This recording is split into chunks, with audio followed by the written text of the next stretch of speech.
यहाँ पे जो V1 है वही यहाँ पे अगर V2 आपने बोला, यहाँ पे आपने T1 बोला, यहाँ पे आपने T2 बोला, तो सर सिंपल सी बात ये दिख रही है मुझे कि V1 बराबर V2 है, वॉल्यूम बराबर है और टेम्परेचर भी बराबर है।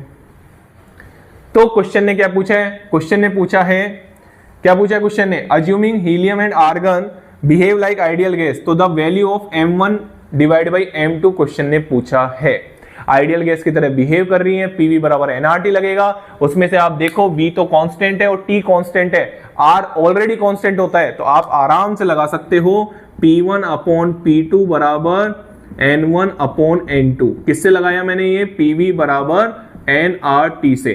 V कांस्टेंट है, आराम से देखो, T कांस्टेंट है, R कांस्टेंट है, तो आप P को किससे रिलेट कर सकते हो? N से रिलेट कर सकते हो। इसके बेस पे क्वेश्चन पूछा गया है। आइए, हो गया क्वेश्चन। अब तो क्वेश्चन में कुछ बचा नहीं है। बताओ P1 कितना दे रखा है? 5P। P2 कितना दे रखा है? P। ये तो P से P कट जाएगा, मजे हो गए अपने तो।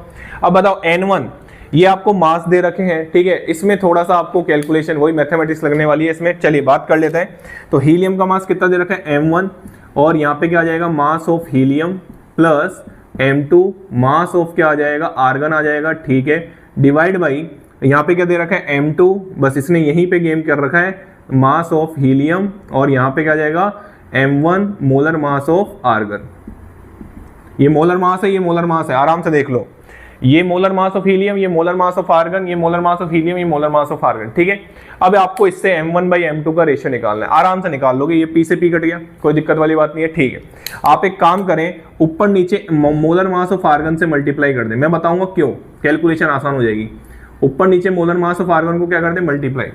अब देखो, कैलकुलेशन करने का तरीका हर बच्चे का अलग हो सकता है, वो कैसे भी करके उसको आंसर लेके आना होता है हमको। मेरा तरीका ये है कि भैया अगर आप इसको आर्गन से मल्टीप्लाई करते हैं तो कैलकुलेशन आसान हो जाएगी। कैसे, आइए बात करते हैं, ठीक है ना। चलिए, तो इसको मैं रफ कर देता हूँ, इसकी कोई जरूरत है नहीं मेरे हिसाब से अब, ठीक है। इसको रफ कर देते हैं सर, कोई दिक्कत वाली बात नहीं। आराम से देखो, आराम से देखो, यहाँ पे मैं सोल्व कर देता हूँ। देखो इधर, आराम से देखो, गैसियस का मिक्सचर था 2 सिलेंडर्स में, ठीक है। आराम से देखो, तो ये आ गया आपका 5, ठीक है। और ये आपका यहाँ पे मल्टीप्लाई करोगे तो ये क्या आ जाएगा? M1, और ये आ जाएगा आपका into mass of argon divide by mass of helium, ठीक है, प्लस M2, और ये मास ऑफ आर्गन से मास ऑफ आर्गन कट जाएगा, ठीक है, डिवाइड बाई यहाँ पे क्या आ जाएगा? M2, और यहाँ पे क्या आ जाएगा? M of argon divide by M of helium plus M1।